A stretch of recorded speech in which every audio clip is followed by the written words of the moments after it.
Salut à tous. Aujourd'hui, je voulais faire une vidéo pour vous parler un peu d'un truc que je trouve super cool, c'est le Raspberry Pi 400.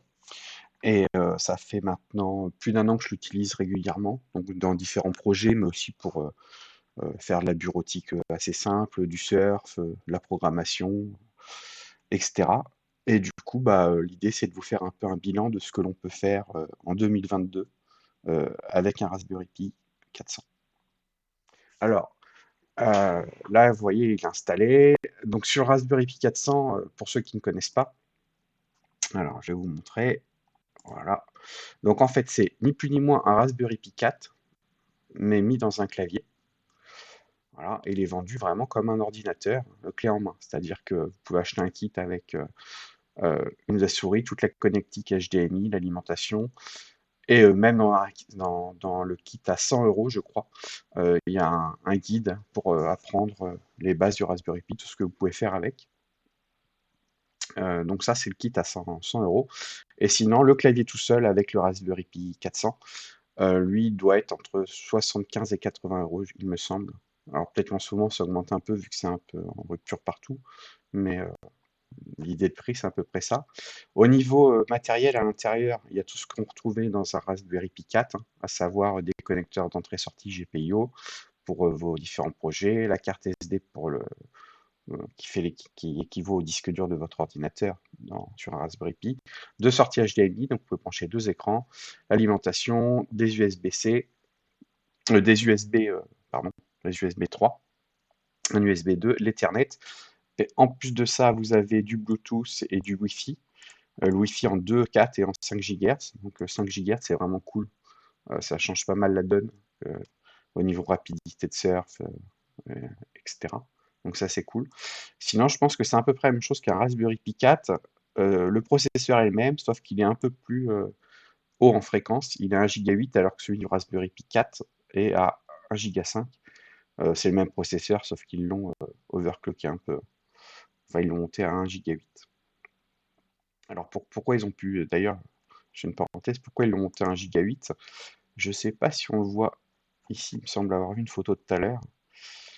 On va chercher Raspberry Pi 400 assembly. Si je tape ça, je vais essayer de vous montrer. Voilà. Euh, je vais pas forcément vous mettre la vidéo, mais je vais vous montrer la plaque. Enfin, ce que je vais vous montrer, c'est quand il est ouvert en fait. À l'intérieur, voilà. The heatsink. Vous voyez, il y a une plaque en métal là qui sert de refroidissement passif sur tout l'ordinateur.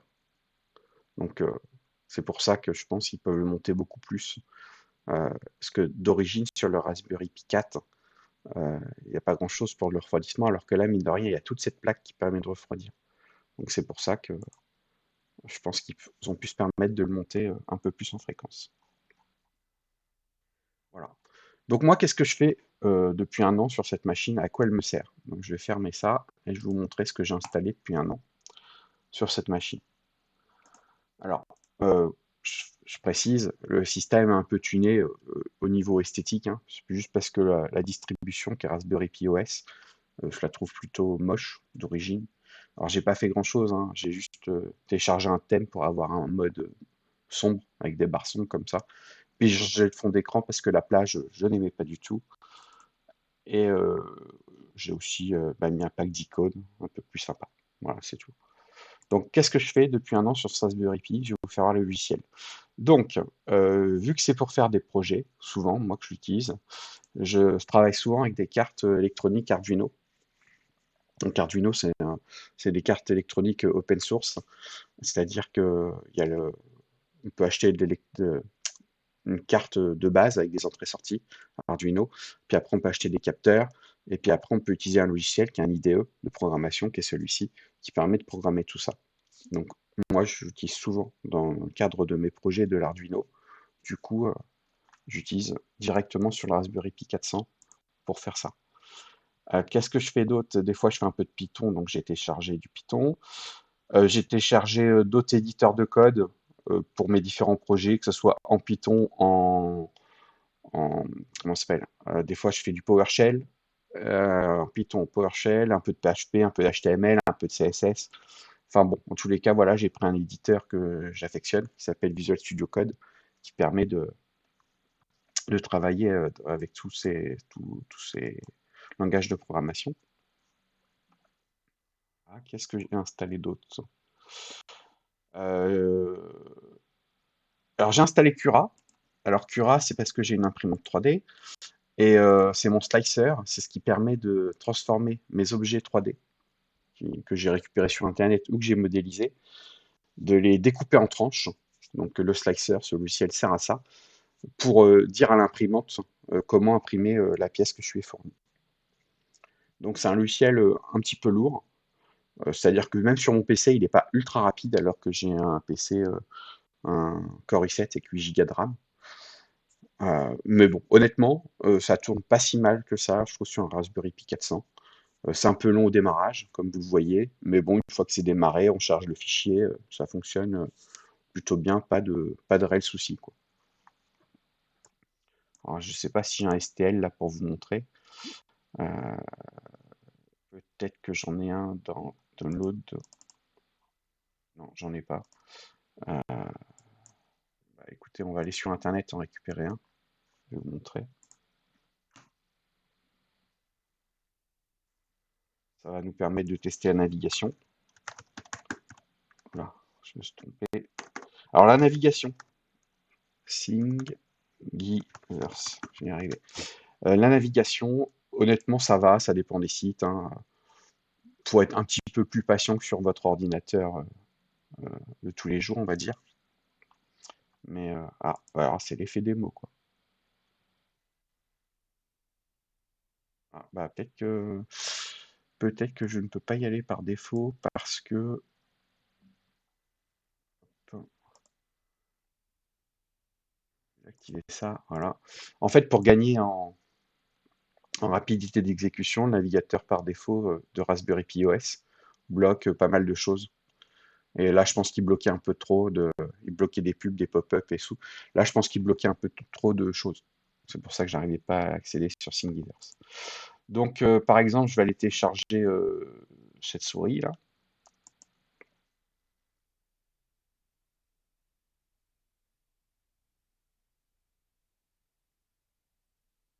Alors, on est d'accord que là, c'est lent, euh, mais j'insiste, Thingiverse, c'est un site, enfin, il charge plein de choses. Il est lent de base en plus, ce site. Donc, je vous promets qu'en surf de tous les jours depuis un an, honnêtement, je trouve que ça va, quoi. Donc, je vais retourner dans Cura. On va aller télécharger ma souris. Voilà.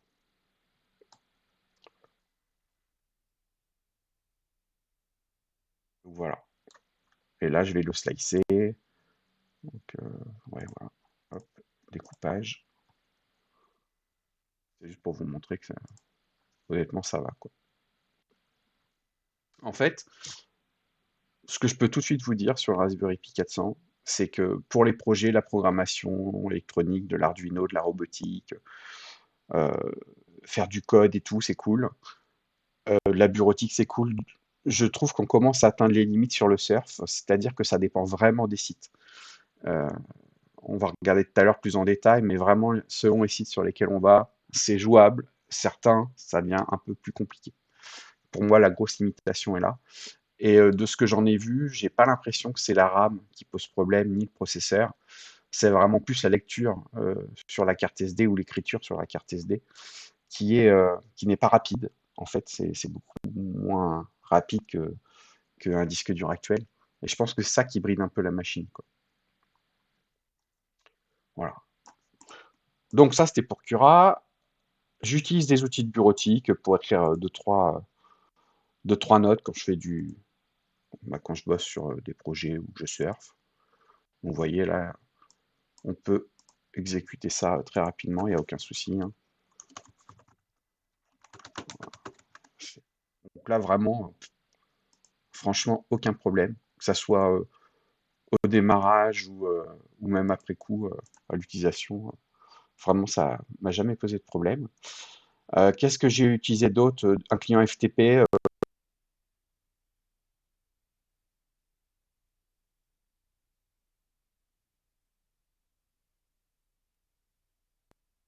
Je crois qu'il y a eu une coupure de mon micro. Alors, attendez, je vais le mettre à recharger. Voilà. Donc je vous disais, un client FTP pour aller changer des fichiers. J'ai un petit serveur chez moi, donc c'est pour aller pousser ou récupérer des fichiers sur un petit serveur. Un client SSH pour accéder en SSH justement à un serveur que j'ai chez moi. Graphisme, qu'est-ce que j'ai utilisé? Inkscape pour faire du vectoriel, parce que j'ai une CNC chez moi. Et donc, elle prend du vectoriel. Donc, si on veut dessiner des choses pour le donner à la CNC à manger, bah voilà, on peut utiliser Inkscape. Donc, vous avez vu, ça sens bien. Honnêtement, pas de problème sur ce genre d'outil. J'utilise Pinta. C'est l'équivalent de, pour ceux qui connaissent Windows, c'est l'équivalent de Paint.net.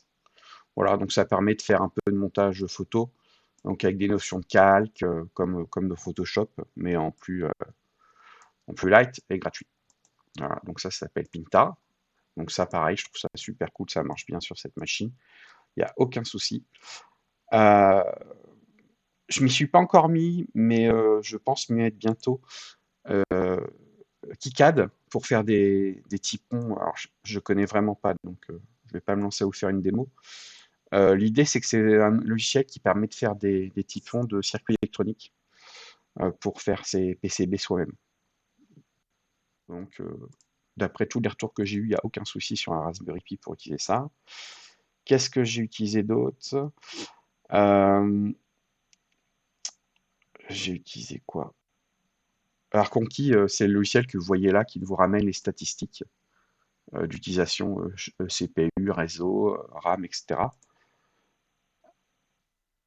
J'utilise GSender, qui est le logiciel pour utiliser mon CNC.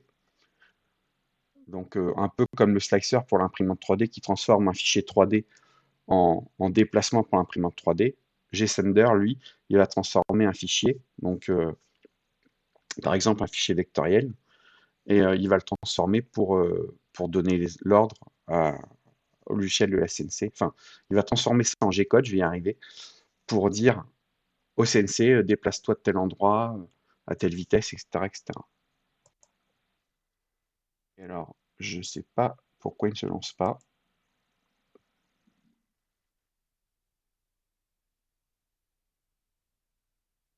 Je n'avais pas vérifié avant de faire la vidéo.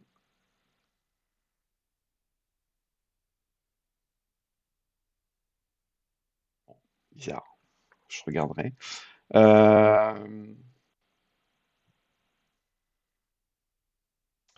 Voilà, j'ai installé un autre logiciel qui s'appelle Piap, qui est très pratique, qui permet qui liste déjà, c'est un store pour Raspberry Pi, hein, en fait, et qui liste déjà plein d'applis pour Raspberry Pi. Et ça évite de chercher comment installer tel ou tel package. Vous cliquez, vous faites install, ça s'installe. Et vous êtes sûr que tous les logiciels que vous trouvez ici sont fonctionnels sur votre Raspberry Pi. Donc il y en a vraiment déjà un bon paquet. Et je trouve ça vraiment cool. Voilà. Eh oui. Et pour le surf, je vais vous montrer ce que ça donne.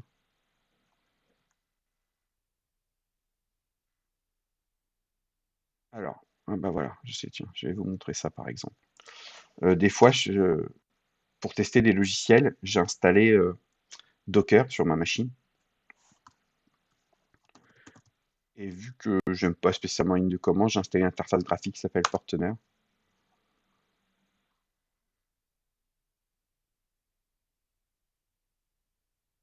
Voilà.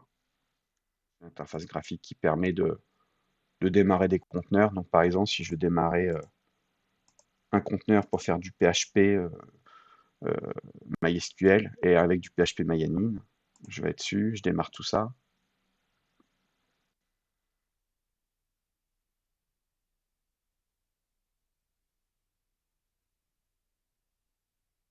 Pourquoi il est marqué fail? Je démarre tout ça. Voilà. Et donc là, si je vais sur le port 80 de ma machine, normalement, il y a un Apache qui est démarré. serveur web. Voilà, donc il n'y a rien dessus pour le moment parce que j'ai rien mis. Et si je veux aller éditer ma base de données, donc ça va être sur le port 8080 que normalement il y a un PHP MyAdmin qui a démarré. Voilà. Donc pour faire du surf web comme ça, il n'y a pas de souci. Bah là c'est en local, hein, vous allez me dire. Après, qu'est-ce que je peux vous montrer? Un site qui est assez lourd, un truc comme Ika par exemple. Mine de rien, c'est assez lourd parce que ça recharge plein de photos, il y a beaucoup d'images dans tous les sens. Euh, hop, shop.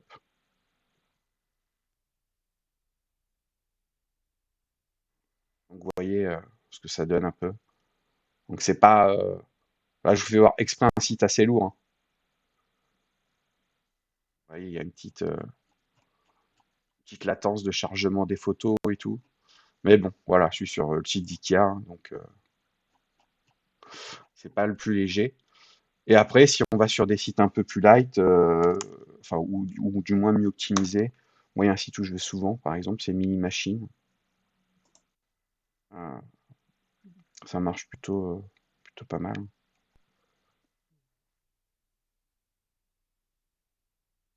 Voilà.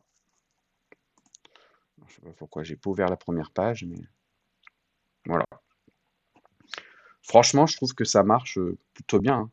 De toute façon, vous remplacerez pas, ou alors je vais dire différemment. Si vous passez beaucoup de temps sur Internet, à surfer, etc., à faire du multimédia, le Raspberry Pi 400 va pas pouvoir remplacer votre ordinateur, un vrai ordinateur. Après, si le but c'est plus de s'initier un peu à l'informatique, à la programmation, à l'électronique, que vous aimiez bien le côté open source de tout ça, euh, bah voilà, je trouve que c'est un super produit. Moi, donc, je l'ai utilisé pendant un an. Ça m'a permis de me faire la main un peu sur les environnements Linux. J'étais plutôt, j'aime pas à la base, en fait, Linux. Moi, je suis plutôt un utilisateur Windows. Euh, à chaque fois que j'ai voulu mettre Linux sur mon ordinateur, mon vrai PC, je suis revenu en arrière parce que, par simplicité, je connais bien Windows, donc je revenais en arrière. Là, entre guillemets, il n'y a pas le choix. Donc, pour faire ce que je devais faire, ça nous oblige un peu à mettre les mains dedans, à chercher. Donc, je trouve que c'est un bon outil pour faire de l'apprentissage, euh, rien que du système d'exploitation, l'environnement Linux, la ligne de commande, ce genre de choses, je trouve que c'est un bon outil. Pour tout ce qui est maker, impression 3D, CNC, programme en électronique, je trouve que c'est l'outil vraiment cool, idéal. C'est-à-dire que vous n'avez pas besoin de brancher euh, enfin, vous programmez, vous branchez directement vos capteurs sur les GPIO du Raspberry Pi, et hop, vous envoyez, vous avez le résultat tout de suite. Ça, je trouve ça génial. C'est tout est incorporé. Voilà. Le fait que le truc soit un peu lent, ça vous oblige aussi un peu à optimiser tout ce que vous faites. Donc, des fois, vous cherchez un peu des alternatives. Ça, je trouve ça aussi intéressant. Voilà. Et vu qu'Internet n'est pas très rapide, je vous dis, les sites lourds, ça fonctionne moyen. Eh ben, vous avez tendance à moins aller sur des trucs qui vont parasiter vos projets, votre travail, réseaux sociaux. Je vais mettre la dernière vidéo YouTube à la mode, etc., etc. Donc voilà, ça permet aussi de s'isoler, je trouve, plus simplement que sur votre ordinateur, votre PC, qui permet de faire encore plus de choses qu'un Raspberry Pi. Voilà. Donc moi, mon bilan au bout d'un an d'utilisation, c'est que franchement, je trouve que ça marche super bien pour un petit ordinateur à ce prix-là. Donc je vous dis, le pack complet, euh, je sais pas pourquoi ça met cette erreur, c'est bizarre. J'ai affolé le navigateur. Ah bah oui, j'ai tout arrêté, je suis bête. J'ai arrêté, c'est moi, j'ai arrêté aussi le container qui me gérait l'interface graphique, donc c'est tout à fait normal. Euh, oui, donc je vous disais, ouais, voilà, au bout d'un an, moi, je trouve que c'est vraiment un super produit pour toutes les raisons que je vous ai dit. Donc voilà. Bon, bah, j'espère avoir éclairé un peu certaines personnes sur l'utilisation d'un Raspberry Pi 400 et je vous dis à plus tard.